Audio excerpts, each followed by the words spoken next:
Hi, I'm Hal Thompson, and welcome to the Hot Seat. I'm Dan. My guest today is Dan Cummins.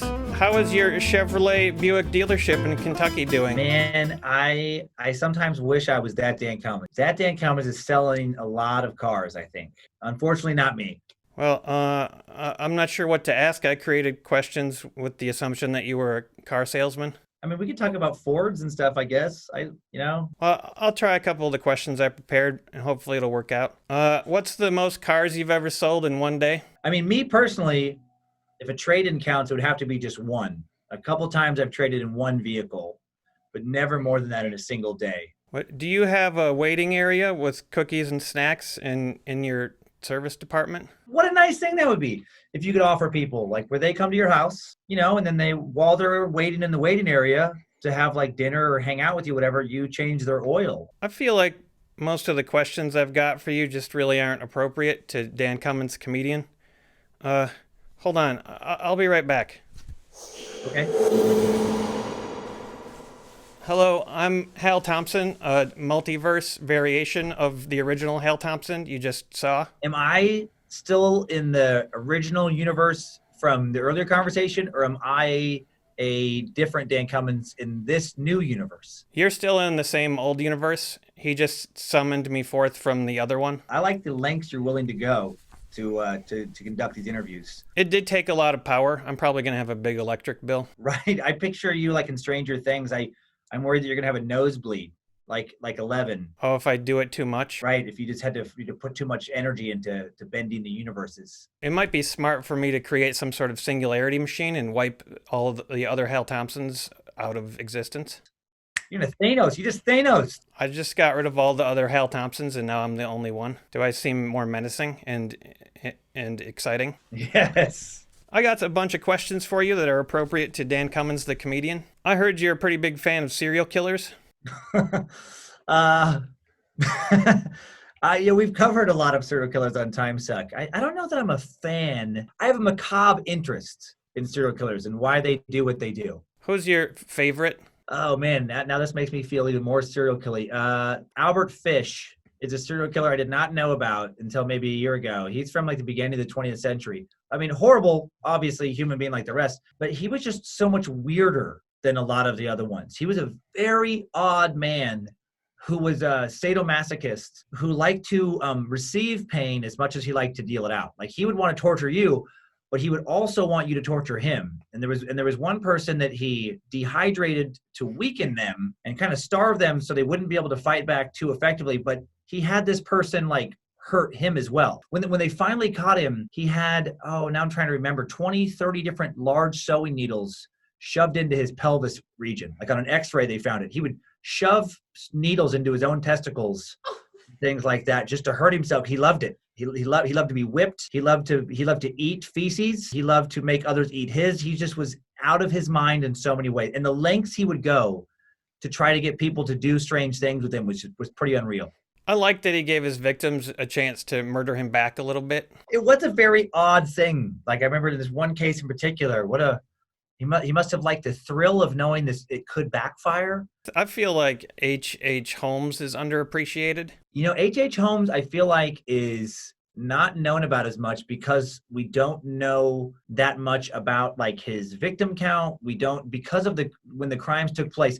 It's kind of a weird thing where he was, I'm hesitant to use the word good, but he was so good at being horrible that his story gets forgotten a little bit, because when they caught him, like, we'll never know how many people he killed in his murder castle, they called it, in Chicago. Yeah, he had a torture castle. Yeah, he had a torture castle, and it was financially motivated. It was that crazy thing where he would invite women, when people corresponded via letters, and he would get these single women to come to Chicago for the prospect of marriage. He would talk them into signing their will over to him, and then they would promptly disappear and never be seen again. And he had like trap doors in various rooms of this building, and they would go down into a crematorium in the basement and then just be disposed of. Him and Belle Gunnis was from around roughly the same era and same kind of MO. And who knows how many people they got rid of and took their money. He would have people walk down dead-end hallways, and then the floor would go out, and they'd fall into a vat filled with acid. Yeah, he was like Jigsaw well before there was Saw. He was like the original, would you like to play a game kind of just monster. I actually have my own torture gazebo. A torture gazebo. When people sit on the swing, they descend into a pit filled with ham drip. It's like a light torture. Instead of like a torture gazebo, you have that's kind of a bummer gazebo. Like, you just fell into ham stuff. That's kind of a bummer. That's a better name for it. It's my bummer gazebo. You have a bummer gazebo. I wish I had a bummer gazebo. That sounds fantastic. I enjoyed your new comedy special, Get Behind Me, Satan. That's very close. Yes, get out of here, devil. Yes. Get out of here, devil. I like your name better. Get behind me, Satan. It's that's like a White Stripes song. That's Where's the devil? Where's the devil? If the devil is real, it's kind of what I talk about. I doubt he is the devil that many people have believed. I do find it interesting that when I talk about this in that joke, but I just find it interesting that in some ways we're so advanced from where we used to be as humans, where we're on the edge of possibly colonizing Mars. We're about to have 3D printers kick out usable biological organs. We're so futuristic in so many ways.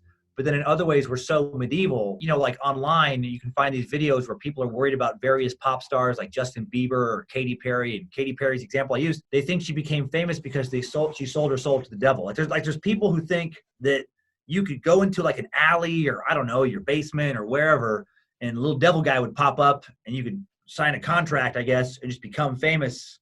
And then the devil gets your soul. To me, a very cartoonish belief system that is pretty preposterous. I feel like the devil needs to update his contracts a little bit.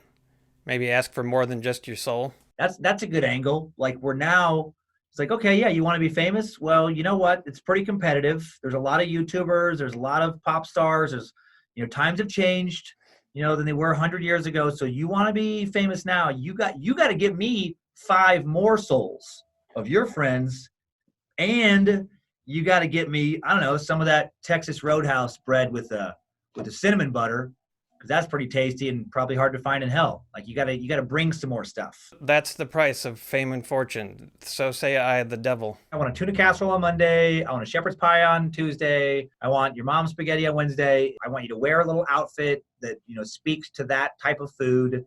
And then we'll talk about you being famous. You have to do a number of physical challenges. The devil, I feel like, could have a really good reality show, just getting people to do the most insane things in the hopes of fame and fortune. I feel like maybe he already has a number of reality shows, actually. Most are probably executive produced by Satan. You're known as the Master Sucker and the Prophet of Nimrod. Can you elucidate? I'm in the Illuminati. I have the stamp that proves it. That does look very naughty. The Illuminati lizard people, they put me in charge of brainwashing a certain segment of society through time suck. And so the time suckers, and then Nimrod is like a devil minion that is, my puppet master, if you will. So pretty straightforward. I appreciate also that you call your fans meat sacks. I find that meat is reassuring, especially when it's in a bag. People are very tribal. Tribalism is very real. And historically, people are afraid of what they don't understand. And, and in the past, they've not understood somebody of a different culture and somebody of a different look. Pretty crazy to me, because at the end of the day, all humans have the same basic wants and desires and needs. So I try and talk about, like, we're all meat sacks. We're all different shades of the same, sack. We're all, and we should stop thinking of each other in these different groups and think of each other just in, terms of one collective human experience. But again, that's what, the devil's Lieutenant Nimrod has told me. So who knows how valid that information is. Are the lizards responsible for Plandemic? Yes. I myself once considered creating my own pandemic. Uh-huh. I felt like my life was too good and I wanted to be more miserable. So you wanted a pandemic? Yeah, I felt like that would really do the trick, and it's proven to be the case. It feels like a risky gamble to try to harm some other country, whatever, by starting a disease if you also could be affected by that disease. That feels like a horrible kind of prank backfire, where you're like, haha, I did it, I got this virus, and then you start coughing, you're like, oh, shit. I didn't think of that. I don't know if you're aware of some of these other conspiracies that I can tell you about. Yeah, I'd love to hear them. I probably will be. I know a decent amount about conspiracies, unfortunately. I've added plan to these events to make it more current. Yeah, okay. There's the 9/11 plan and the Asplanization of JFK, the Planish flu, the sinking of the Titanic. Okay. And lastly, The assassination of the Archduke Ferdinand. Classic Illuminati move to start World War One. Is it required to get a tattoo to be in the Illuminati? I think so. That's what they told me. Not always openly on the wrist. I feel like, most of our leaders probably have it like, I don't know, like low down on their neck or something. Just somewhere secret and safe. But a lot of the leaders, they're not even people anyway, right? They're just obviously lizards wearing really high quality prop human suits. So they don't need tattoos because they can just peel off their fake skin and reveal their true reptilian form. So it's not really permanent for them like it would be for us if we get a tattoo. No, it's just like, it'd be like putting a tattoo on like a shirt or something for them. Yeah, you don't have to commit to it. You can just take it off anytime and grab another one. Like when the Trump lizard, it's like whatever the lizard's inside, that lizard used to be like an Obama lizard. And then, who knows, like it's the same lizard. They just, sometimes it would be like a Hillary lizard, and they just put on their different, human suit. I wake up in the morning and they're like, I think today I'll wear the Nancy Pelosi skin. Right. Oh, feeling like a Elon Musk type of day. Yeah, exactly. I feel like as an expert, my place in society has been diminished. People used to come to me for my expertise and ask me questions. I don't feel like people really respect me anymore now that they have memes on Facebook. Yeah, they do simplify things because like one person could tell you, like, if you're like, why can't I get, further ahead in life? And then, some professor might tell you like, well, there's been, several generations of disenfranchisement, kind of in your, ancestral tree. And, the socioeconomic status that you have, has limited your connections to acquire, better professions and your choice to not pursue education past the 11th grade. It's really kind of exaggerated the, effects of poverty you were already feeling in the area you live in, and on and on and on. Where another person could just be like, lizards holding you back. And you're like, bingo. Okay, now I don't have to think anymore. Lizard's fault, moving on. You can just be like, I don't really understand what you're saying, but this meme pretty much makes sense, so good enough. Right. Like one person's like, well, viruses are hard to, kind of combat. It's different than a bacteria because we don't have antibiotics and we got to work on a vaccine, and antiviral medications, work better for some viruses than others. And we got to develop a new one. And you're like, blah, blah, blah. And another person's like, China did it and it's all fake. And you're like, fucking jackpot, just shut it down. That's why I try to find as many pages on Facebook with the word patriot in their group name, and I try to join up. Yep. You want to find people who have said the word patriot so many times, they've confused the definition with nationalists and they don't understand the difference. Yep. Those are the people you want to trust. I feel really good when I think about being a patriot. Mm-hmm. So you're from Idaho? I am. Okay, I was just checking. You have a podcast called Time Suck? Yeah. In your latest podcast, you talk about Pythagoras? Yeah. I have some bean beliefs, just like Pythagoras did. What do you believe about beans, Hal? I believe that beans are a magical fruit, and the more you eat, the more you learn new spells. Oh, okay. I didn't go where you thought I was going to. You didn't. I was waiting on toot, and you went, you were like approaching the toot sign, and you're like, no, I'm going to hard left into spells. You took the spell exit. I took a hard left. That's fantastic. No, that's better than toots. I don't really like to say that word too much. It's hard to have a serious discussion and talk about toots. I feel like you don't hear, like, there's not like a lot of think tanks working on like heavy problems and like, well, I don't know. I mean, how do we kind of, rearrange the infrastructure of the city? We probably, I don't know, we could build more roads, but then eventually, where those are going to get filled too. And you don't have one guy be like, hey, what about toots? Well, we tried some toots. We could toot her up. I don't think that happens too often. They're like, yeah, Jimmy, get out of here. This is why you don't get invited to the serious meetings. And then that guy just goes, he just kind of toots. He just kind of toots his way out of the meeting. My previous guests, the band The Melvins, have a question for you. What makes you think you should be here? Like here, just kind of on Earth. I'm not really sure what they were suggesting. They're very hard to read, those Melvins.